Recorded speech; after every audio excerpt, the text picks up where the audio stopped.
I'm Mukala Kabongo, and on this edition of the LCTV News, Eviction Diversion Initiative, Manning Field Vandalism, Global Kitchen Ribbon Cutting Ceremony, Goldfish Pond 41st Anniversary, and more.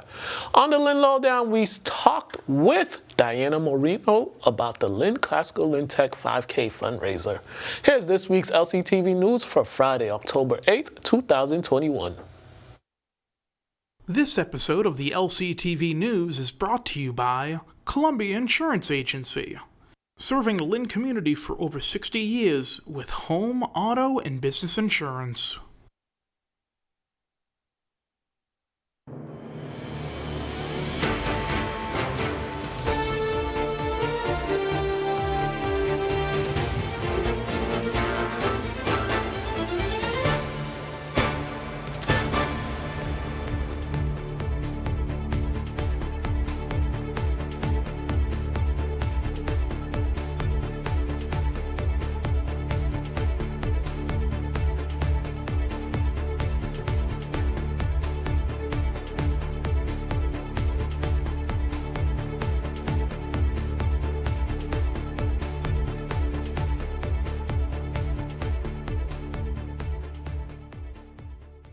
Earlier this week, the Massachusetts Department of Housing and Community Development announced their Eviction Diversion Initiative.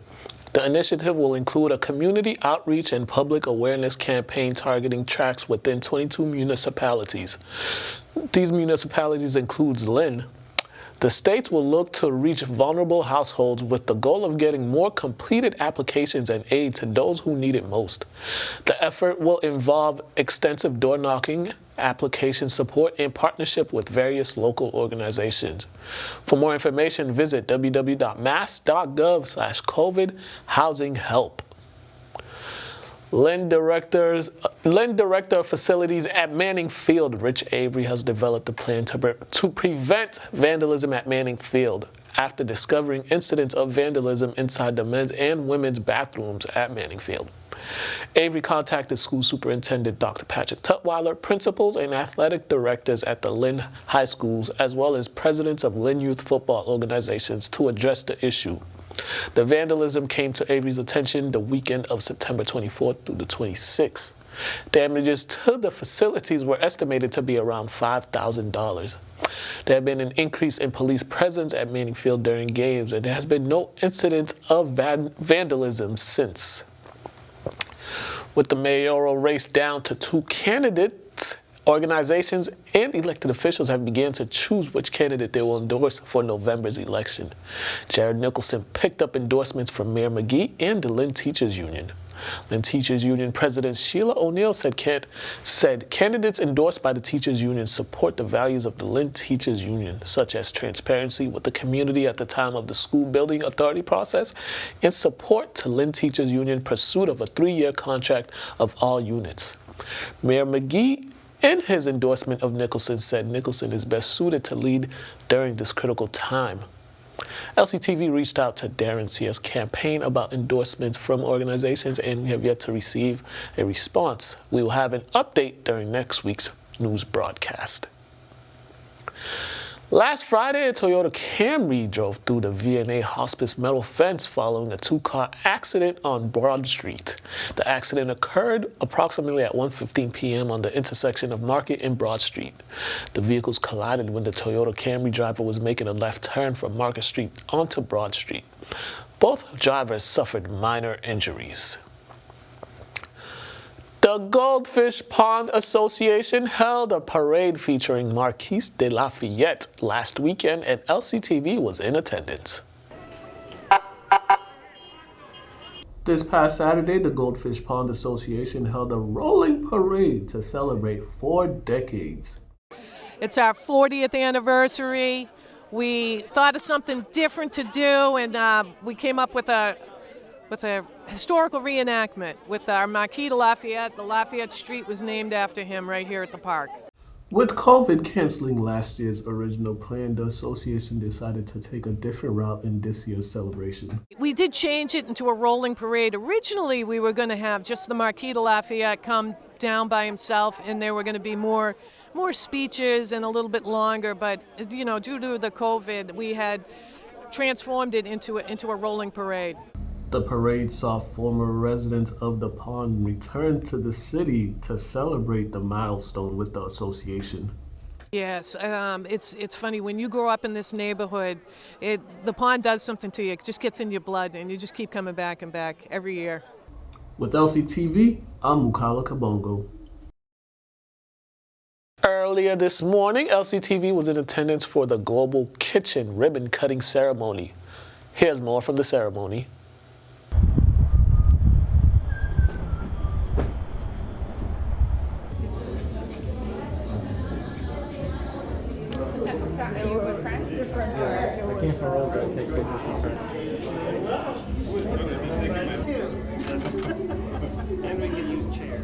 So this is another great moment for Lynn with another business opening up in the city of Lynn. As council president and your ward councilor, we wish to extend to you the citation, congratulating you on Global Kitchen's grand opening. This is a great moment. Thank you. Thank you so much.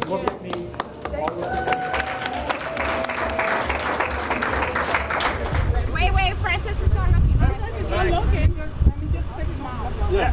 Oh, yeah. You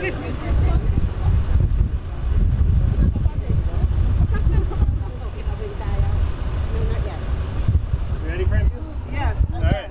A couple of pictures. All right, ready? Everyone count down. 1, 2, 3.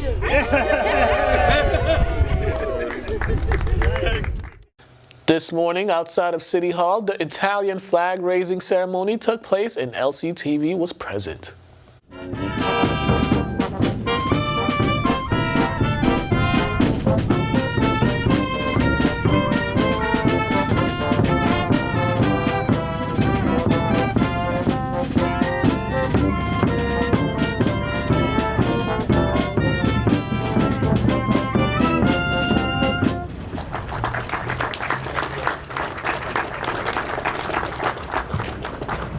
Thank you, Rick, and good morning, everyone. Welcome. I'm happy to be here today to raise the Italian flag at Lynn City Hall in celebration of Italian heritage. I want to thank you all for joining us, and I also want to give thanks to Rick Vitale, along with the Sons and Daughters of Italy, and also the Italian American Club for putting this event together. Thanks for the help in making this work this year. These flag raisings that we have here in City Hall are a great way to recognize the diversity we have here in Lynn. It's always a pleasure to meet so many great people through these events. Our greatest strengths as a community are our diversity, and no matter where our families come from, we all share the strong decision to make Lynn the best place for residents to live, work, and raise a family. And we also recognize the rich culture and tradition celebrated by Italian Americans here in the city of Lynn, and across the country. And on a personal note, as you mentioned, Ellis Island, my grandparents came here in 1908 through Ellis Island. From Sicily, from Messina, Sicily. So I share that rich tradition of immigrants coming here, but more importantly, being a part of this great country, this great community, and bringing our traditions here so that we can celebrate them in this great city of Lynn. So.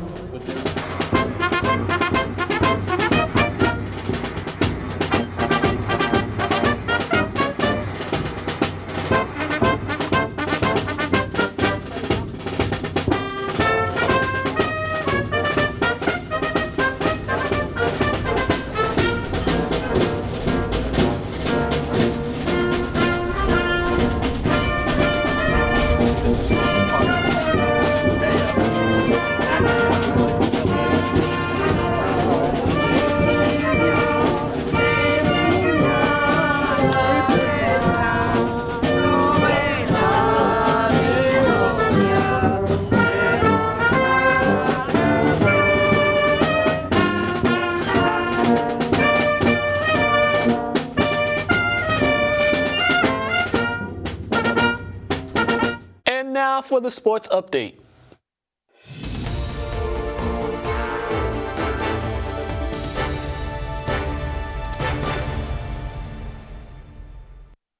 The The St. Mary's Lady Spartans got a big 4-0 victory over Malden Catholic last night at Manning Field. Sophia Skabikis continues to have an outstanding season as she scored in the 10th minute of the game to give the Lady Spartans a quick lead. It would be another Skabikis who would get on the scoreboard. Sophia's older sister, Isabel Skabikis, would score 2 goals on the night, the first coming from an assist from Sophia. Her second will come with 10 minutes left in the matchup. St. Mary's is back on the field Saturday when they host Bishop Stang. The Lynn Classical Lady Rams improved to 10-0-2 on the season after another outstanding performance last night in their 2-1 victory over Revere. Ava Thurman and Olivia Waterman scored both goals for the Lady Rams. Waterman scored the game-winning goal to break the 1-1 tie. Lady Rams goalie Anna Flaherty had 17 stops and allowed her first goal in conference play in the first half. The Lady Rams have qualified for the state tournament. Lynn Classical Boys Soccer fell to 5-6-1 on the season after falling to Revere 2-1 last night. Elzon Halimi scored the lone goal for the Rams. Classical, which needs 2 more wins to qualify for the state tournament, will look to bounce back against Medford on Tuesday. The Kip boys soccer team are now 8-2 on the season after shutting out Greater Lawrence 5-0. 3 different Panthers scored in this matchup. Jeff Paz and Kenny De Leon each had 2 goals, and Gabriel Barrios added a goal. With the win, the Panthers clinched the Commonwealth Athletic Conference Small Championship. The Lynn English Bulldogs had a rough outing against Medford in their 5-0 loss. The Bulldogs' inconsistency on offense and defense reared its ugly head. They'll look to bounce back Tuesday when they host Revere. The St. Mary's Spartans football team got a big victory last Friday against rival Bishop Fenwick in what was one of the most anticipated games of the season. It would be the Spartans who would come out with the 21-19 victory in overtime. Running back Derek Coulange had a big day on the ground as he rushed for 219 yards and 2 touchdowns. It will be the Spartans defense that would come up with the play of the game as they stopped the Crusaders' potential game-tying 2-point conversion. The Spartans, now 4-0 on the season, will look to go 5-0 tonight when they host Bishop Stang. Lynn Classical moved to 3-1 on the season after shutting out Medford 32-0. Quarterback Brian Vaughn Jr. threw 4 touchdown passes to lead the way for the Rams. Next up for the Rams is a matchup with undefeated Everett High tonight in Everett. Lynn Tech got their first win of the season against Georgetown last Friday. The Tigers put up 40 points and gained over 400 yards of total offense. Quarterback Tyler David and running back Regner Nivel combined for 461 rushing yards. David rushed for 151 yards and 3 touchdowns, while Nivel rushed for 310 yards and 2 touchdowns. The Tigers are back in action next week when they host South Shore Tech. Lynn English football is still searching for their first win of the season after their 17-14 loss to Revere in overtime last week. After going up 14-0, the Bulldogs allowed 17 unanswered points by the Patriots. That was capped off with the game-winning field goal in overtime. The Bulldogs will look to get in the win column today when they take on Medford. Boston College Eagles suffered their first loss of the season this past Saturday as they fell to Clemson 19-13 in Death Valley. It will be Clemson who would strike first as running back Kobe Pace took off for a 59-yard touchdown run to give the Tigers the early 7-0 lead. After not scoring a touchdown in the first half, the Eagles would get in the end zone off of a Pat Garwo III's touchdown run to tie it up at 13 apiece. Down 19-13 late in the fourth quarter, the Eagles had a chance for a game-winning touchdown deep in Clemson territory, but QB Dennis Grosso would bobble the snap. The Eagles are back in action tomorrow when they host North Carolina State. The Boston Red Sox dropped Game 1 of their American League Division Series against the Tampa Bay Rays last night. Tampa Bay would shut out the Sox 5-0 to go up 1-0 in the series. In the third, with the Rays up 2-0, Nelson Cruz would hit a 2-run homer to left center to put the Rays up 3-0. The player of the game was Randy Arozarena. The left fielder would hit a solo homer in the bottom of the 5th to give the Rays a commanding 4-0 lead. Rosarena would not be done. In the bottom of the 7th, he would steal home plate, a thing that hasn't been done since Jackie Robinson. Tampa Bay will look to take a 2-0 lead in the series tonight. First pitch is set for 7:02 p.m. The New England Patriots moved to 1-3 on the season after their 1917 loss to the Tampa Bay Buccaneers on Sunday. After Tampa Bay went up 3-0, the Pats would respond with an 11-play drive that would be capped off with the Mac Jones 11-yard touchdown pass to Hunter Henry to put the Pats up 7-3. In the third, the Bucs will regain the lead with an 8-yard touchdown run from Ronald Jones II to make it 13-7 Bucs. The Pats would once again respond with a 7-play drive that would end with a touchdown pass to their other big money tight end Jonnu Smith to regain the lead. The Pats had a chance to win the game, but Nick Folk's 56-yard field goal attempt fell short. New England will look to get back in the win column on Sunday when they visit the Houston Texans. On this week's Lynn Lowdown, we spoke with Diana Moreno. Here's this week's Lowdown.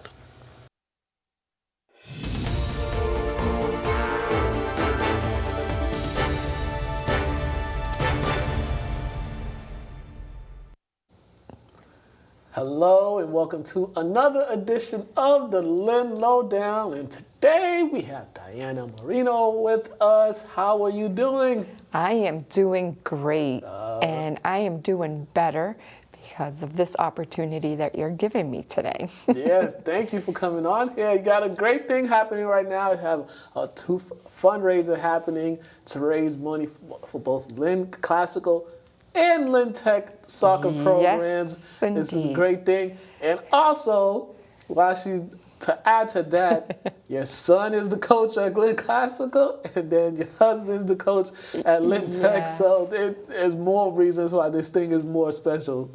Very special to me. As you could see, I support both of them.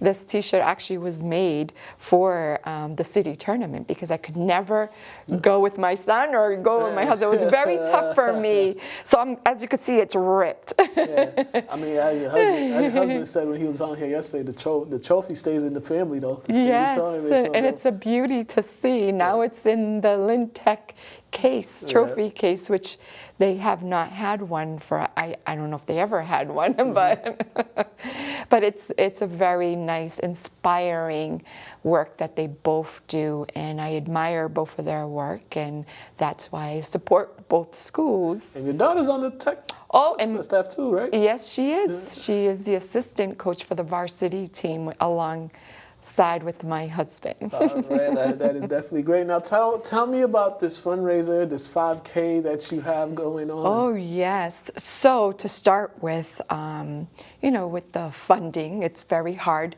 for the sports activities to be funded, and especially with COVID and everything. So I decided to do this fundraising for both schools, and it's to challenge everyone. It's the Tigers on the Run 5K run or walk challenge, or Rams on the Run 5K run or walk challenge. There's separate fundraisers for separate schools. There are separate links. However, if you would like to support both schools and donate to both schools, you are welcome to.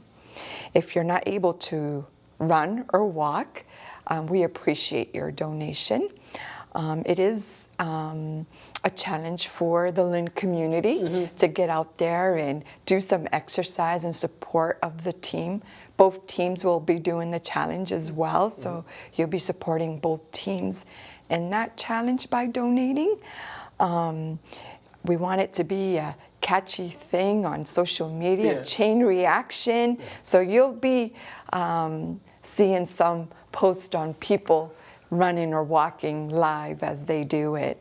And also, this is virtual, correct? This is virtual as in the sense that people, if they're not able to completely do it, they can do a type of walk virtually. Yes, they can. It is a virtual challenge.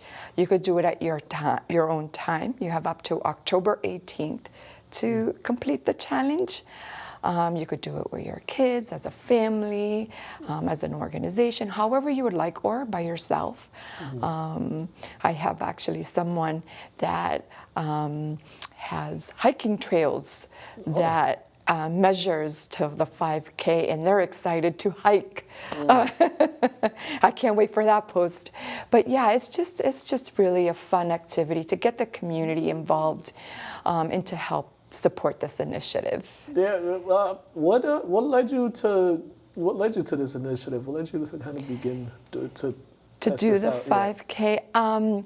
What led me is I think the health part of it, the exercise part, the sport part of it, that we can engage the community in to run or walk.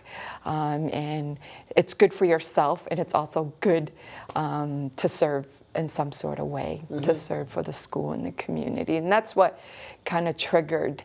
And with the pandemic, you always, you have to be more careful with what your choice is. Yeah, definitely. People are locked in for quite a long time. So I'm like, why not? Why not do the challenge to people to get outdoors, walk, run, and do something really fun and inspiring for the schools. Yeah, especially for the schools, because with how the sports took place last year with the pandemic, they couldn't fundraise like they normally do. They didn't have a regular season, and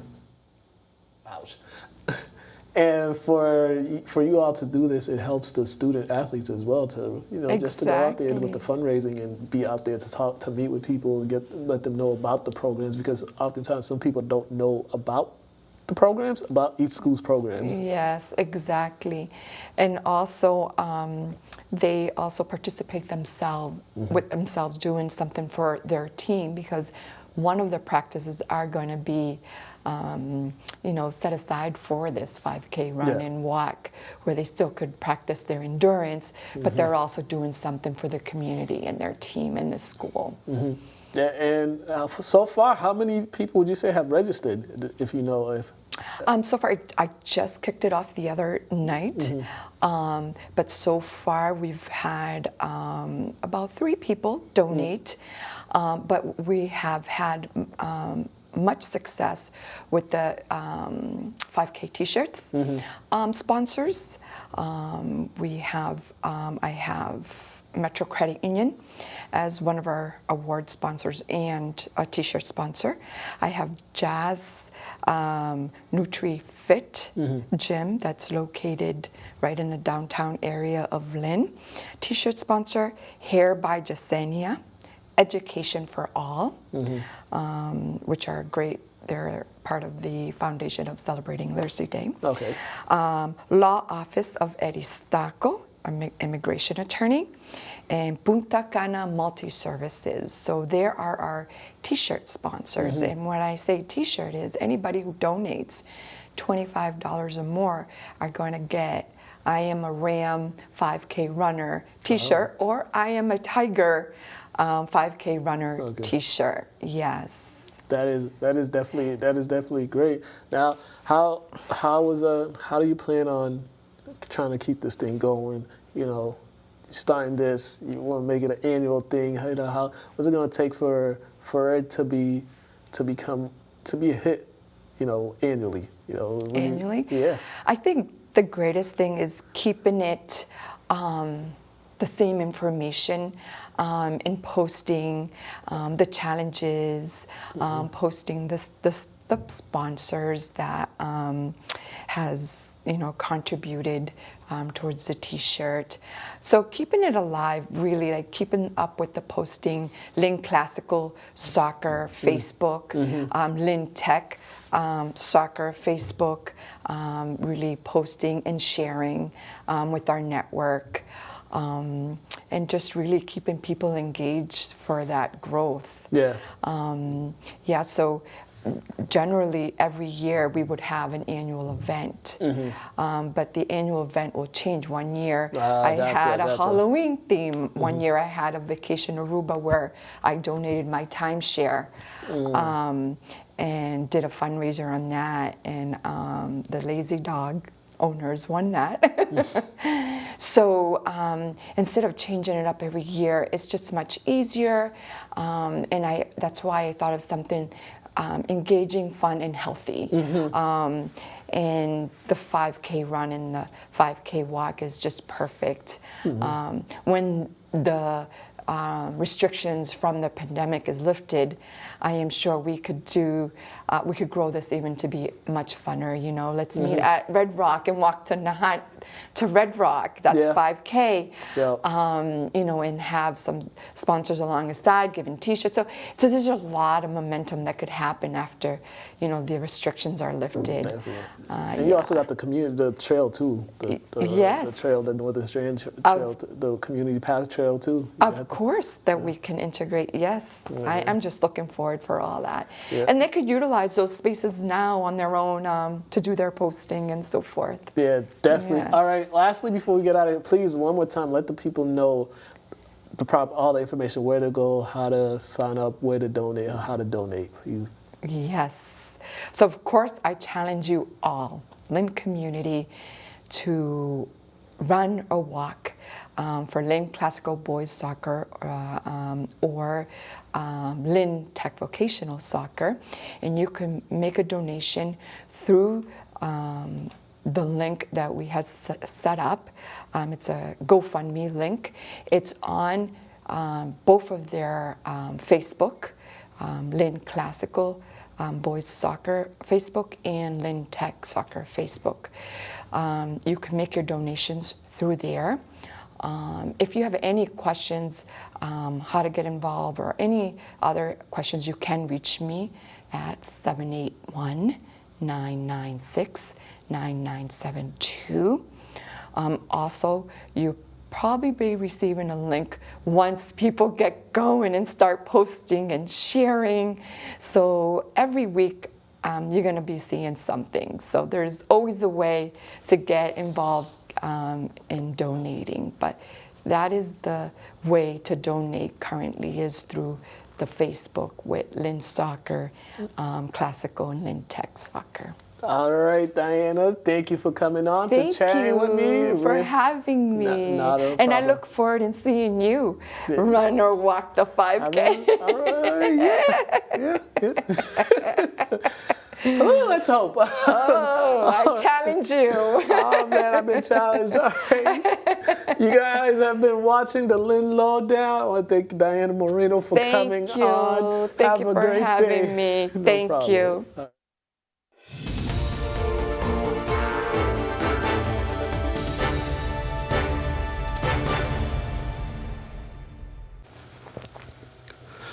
And now time for local events from the community calendar.